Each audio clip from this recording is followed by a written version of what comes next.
मित्रमैत्रिणींनो नमस्कार. लग्नानंतर होईलच प्रेम या मालिकेचा आपण आजचा एपिसोड म्हणजेच 10 नोव्हेंबरचा भाग पाहणार आहोत. कालच्या भागात आपण पाहिलं की रम्या आणि वसू आत्याचा प्लॅन आता सक्सेस होणार असतो, कारण मानिनीने आजींचा हार आजीच्या वाढदिवसाला पूजेसाठी जीवाला आणायला सांगितलेला असतो. पण प्रेक्षकांनो, आता तो नेमकं आजीचा हार आणणार तरी कुठून होता हा प्रश्न मला सुद्धा पडलाय. आणि जीवा या टेन्शनमध्येच पायरीवर बसलेला असतो आणि तेवढ्यात पार्थ येऊन त्याची विचारपूस करू लागतो आणि म्हणतो, काय झालं जीवा, खूप टेन्शनमध्ये दिसतोस रे. म्हणजे हे बघ, काय असेल मनात तर सांगून टाक आणि मोकळं हो, नाहीतर आपण अशा गोष्टी लपवून ठेवतो आणि नंतर मग वादळ येतं चांगलं मोठं. आणि आता आपण आज काय काय घडलं ते पाहूया. पार्थ म्हणत असतो की हे बघ जीवा, आत्ताच माझ्या ऑफिसच्या अकाउंट्स डिपार्टमेंटच्या त्या कार्तिकचा कॉल आला होता.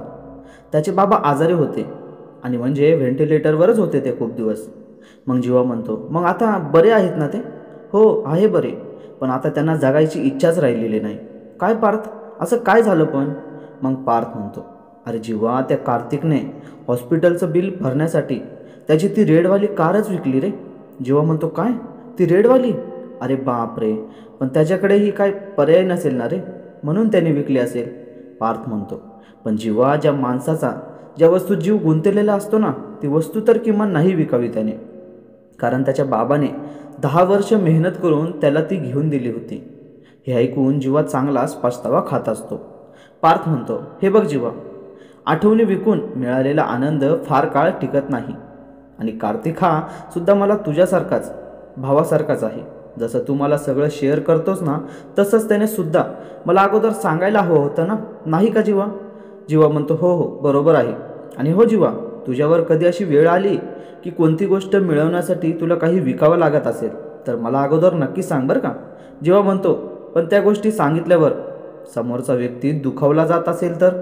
मग पार्थ त्याला सांगतो की हे बघ जीवा, समोरचा व्यक्ती दुखावला जाईल किंवा नाराज होईल असे कामे करूच नाही ना. आणि जेव्हा त्याला त्या गोष्टी बाहेरून किंवा नंतर कळतात ना, तेव्हा मात्र तो त्रास असतो ना, तो दुप्पट असतो. आणि तेवढ्यात मानिनी तिथे येते आणि म्हणते, का रे पोरांनो, झोपायचं नाही का आज?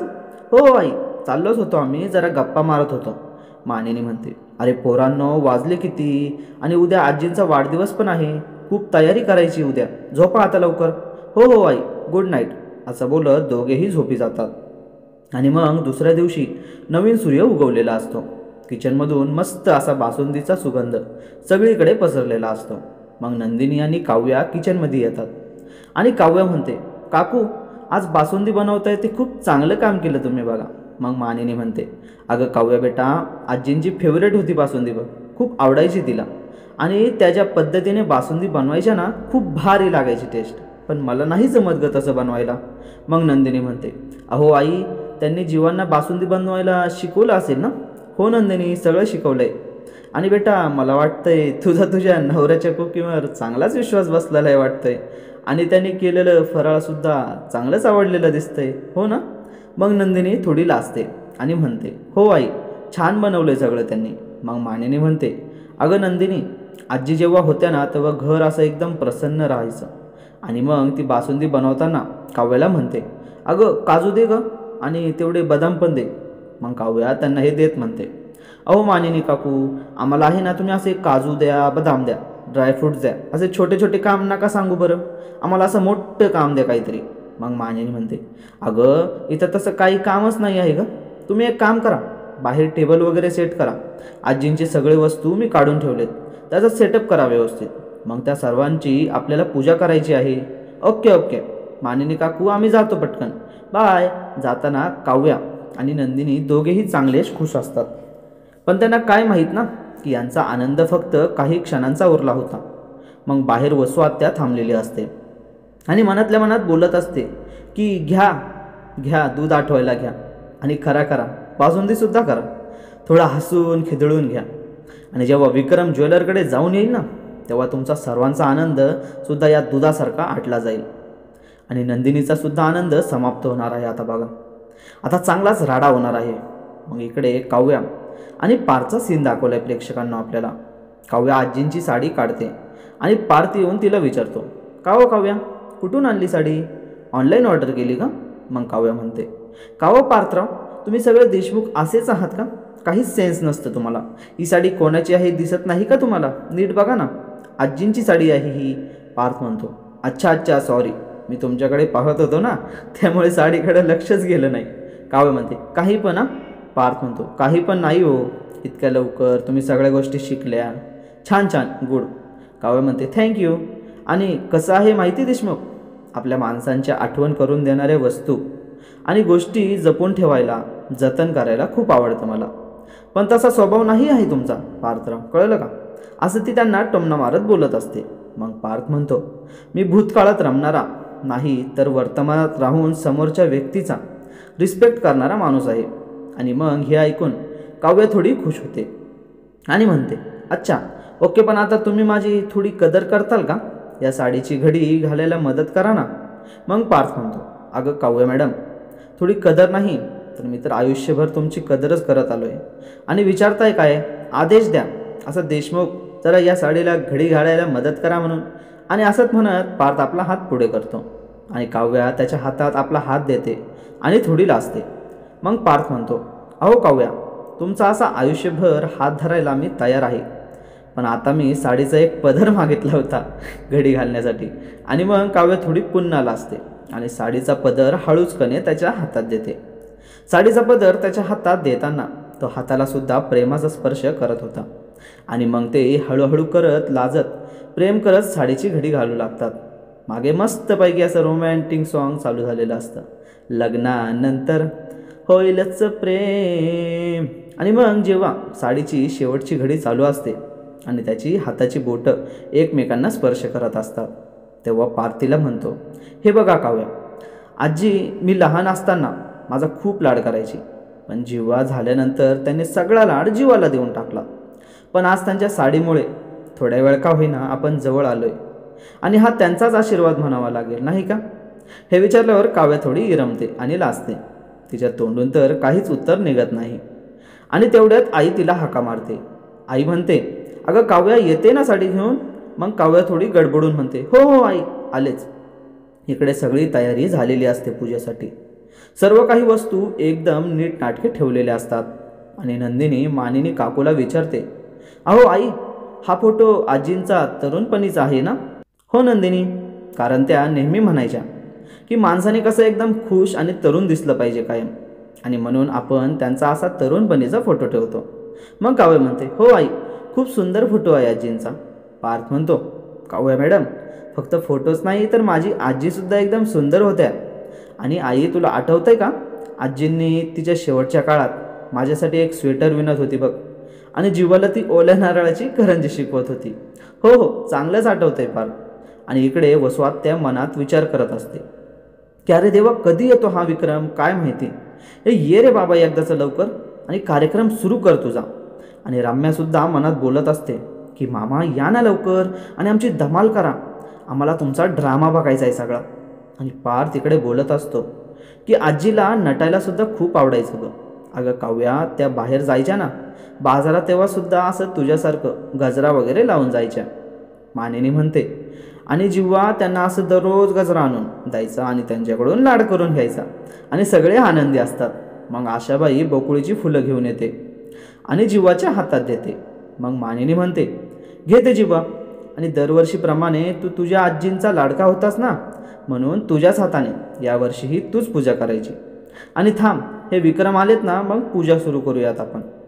अरे पण गेले केव्हाचे ते, यांना तर काही टाईम वगैरे कळतच नाही बघा, फोन लावा बरं त्यांना पार्थ. मग काव्या म्हणते, अहो नका काकू, तुम्ही शांत व्हा, ते ट्रॅफिकमध्ये फसले असतील, तोवर आपण बाकीची कामं उरकून घेऊया की. मग नंदिनी म्हणते, अगं काव्या, बाकी सगळे कामं ऑलरेडी झालेली आहेत. आजींची साडी आली, त्यांची काठीसुद्धा आणली, बाकी सगळ्या वस्तू पण आणल्या आहेत. मला वाटतंय जीवा, ते आजींचा हार आणायचा राहिला की. हे ऐकून जीवा एकदम घाबरून जातो. त्याचे हातपाय चांगलेच थरथर कापत असतात, कारण आता त्याचा खुलासा लवकरच सगळ्यांसमोर होणार होता. आणि मग रम्या पुढे येते आणि म्हणते, कोणता हार ग नंदिनी? मग वसवात्या पुढे येत म्हणते, अगं असं काय करते रम्या, मी तुला नव्हतं सांगितलं का की आईला मी म्हटले होते तो हार तुला दे म्हणून, कारण तू थोरली नात आहेस ना. पण तिने तो जीवाला देऊन टाकला, कारण तो लाडका होता ना तिचा. आता कळलं कोणता हार तो? हो हो आई, कळलं. वसू आत्या जीवाला टोमणा मारत असते आणि म्हणते, जीवा, तुझ्या बायकोला चांगलंच लक्षात आहे हारबद्दल. मग मानिनी म्हणते, ए जा बेटा तू, जीवा तू हार घेऊन ये बरं. जीवा तिथेच थांबून विचार करत असतो की मी आता काय करू म्हणून. त्याला काहीच सुचत नसतं. वसू आत्या ओरडते, अरे जा जीवा, घेऊन येतो हार. मग जीवा मानिनीला म्हणतो, अगं आई, मी काय म्हणतो, आता एवढं सगळं आहे, आईचं सामान ऑलरेडी इथे, तर हार नसला तर काय गरज आहे. मग पार्थमध्येच बोलतो, काय गरज आहे म्हणजे काय जीवा, आधीच वर्षातून त्या हारचं दर्शन एकदाच होतं, जा घेऊन ये पटकन. आणि तेवढ्यात मागून विक्रमची रॉयल एंट्री होते आणि आता सगळं वातावरणच बिघडणार असतं. तो ओरडत येतो आणि म्हणतो, या नालायकाकडे हार असेल तेव्हाच तर तो हार घेऊन येईल ना. हे ऐकून सगळे शॉक झालेले असतात. मानिनी त्यांच्याकडे येते आणि म्हणते, हो काय झालंय, असं का म्हणताय तुम्ही, आहे त्याच्याकडे हार. मग विक्रम जीवाला विचारतो, का रे, आहे का तुझ्याकडे हार. मग जीवा त्या तोंडून तर एक शब्दसुद्धा निघत नसतो. तो काहीतरी बोलायचा प्रयत्न करत असतो, पण विक्रम त्याला परत ओरडतो आणि म्हणतो, लाज नाही वाटली का तुला हे सगळं करताना. सगळे त्याच्याकडे नुसतं पाहतच असतात आणि वसू आत्या मुद्दाम काही माहीत नसल्याचं नाटक करते आणि म्हणते, का रे विक्रम, इतकं का ओरडतोस लेकराला, आहे त्याच्याकडे हार, कुठं जाणार आहे हार. मग विक्रम वसू आत्याला गप्प करत म्हणतो, एक मिनिट तू शांत बस. का रे जीवा, बोल बोल बोल ना आता, तोंड का शिवलंय तुझं आता. विक्रमचं असं बोलणं ऐकून नंदिनी मात्र खूप घाबरलेली असते आणि ती बाबांना म्हणते, बाबा असं का बोलताय तुम्ही जीवांशी, कारण तो त्याच लायकीचा आहे. कारण ज्या आजीचा हा लाडका होता ना, तिचाच आशीर्वादाचा सौदा करून आला ह्या मूर्ख. हे ऐकून सगळेच आश्चर्यचकित झालेले असतात आणि विक्रम म्हणतो, त्या आजीच्या पारिजात दागिन्याला बाजारात विकून आला या तुझा नवरा. आता सगळ्यांचे तोंड एकदम गप्प झालेले असतात. मग नंदिनी थोडं रडक्या आवाजात म्हणते, बाबा तुमचा काहीतरी गैरसमज झाला असेल, कारण आजी त्यांची किती लाडकी होती हे माहिती आहे ना तुम्हाला, आणि असं जीवा करेल म्हणून मला नाही वाटत. आणि बाबा तुम्ही मला 2च मिनिटं द्या, सगळं नीट होईल बाबा. जीवा तुम्ही जा ना लवकर आणि घेऊन या तो हार, आणि एकदा बाबांना यो हार डोळ्यांनी पाहू द्या, मग सगळं नीट होईल बघा, जा ना लवकर तुम्ही. असं नंदिनी त्याला केव्हाची बोलत असते, पण जीवा मात्र हलायचं नावच घेत नव्हता. त्याच्या डोळ्यातून नुसतं पाण्याच्या धारा वाहत होत्या. मग विक्रम पुन्हा चिडतो आणि म्हणतो, का रे, काय म्हणते तुझी बायको, एवढ्या विश्वासाने बोलते तुझी बायको की आहे तुझ्याकडे हार, जा ना मग घेऊन ये ना हार, अरे जा की. असा तो मोठमोठ्याने ओरडत असतो, पण जीवाच्या तोंडून एक शब्दसुद्धा निघत नसतो. आणि मग नंदिनी जीवाला विचारते, हे बघा जीवा, आहे ना हार. मग जीवा खाली पाहून नाही म्हणून मान हलवतो आणि नुसतं रडतच असतो.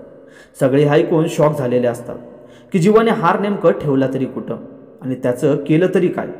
मग नंदिनी त्याला शांत करत म्हणते, हे बघा जीवा, तुम्ही पहिले शांत व्हा आणि रडू नका. तुम्ही मला नीट सांगा काय झालं ते, कुठं गेला हार, आणि तुम्हाला कोणी काहीही बोलणार नाही, तुम्ही घाबरू नका, नीट सांगा काय झालं ते.